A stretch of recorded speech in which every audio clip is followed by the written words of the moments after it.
investments in sustainable fisheries across lakes, dams and oceans. A flagship initiative is the Kaponyo Fisheries and Aquaculture Service and Training Center of Excellence in Nyando, Kisumu County. Once operational, it will produce 7 million fingerlings quarterly to restore Lake Victoria and drive research, training and innovation. On the shores of Lake Victoria.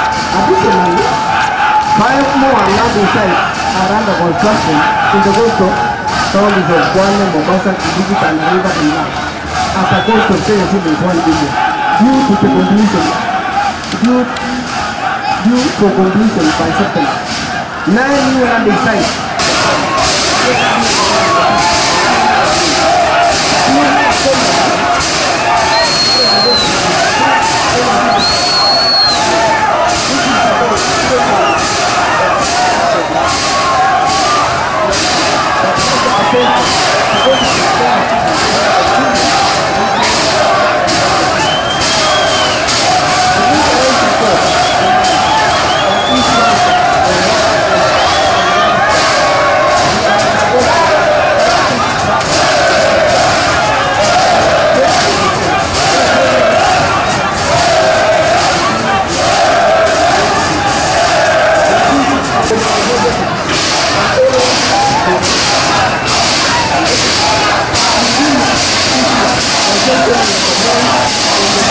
Hawa ndugu zetu tafadhali. Wacha tupee county commissioner dakika moja amalize tafadhali.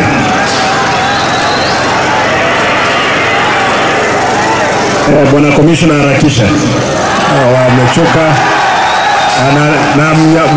na mtanyamaza kidogo tafadhali. Bwana commissioner amaliza. Kwa housing ambayo inaendelea kule Ichuni, kuna ingine hapa Nyanjwa na kuna ingine ya ESB markets. Tuko na Motondo, tuko na Ugembo na kuna ingine kule Tamu. Hiyo ndio ile miradi ambayo serikali inaendeleza saa hii. So sitaki nitaje mambo mengi kwa sababu hii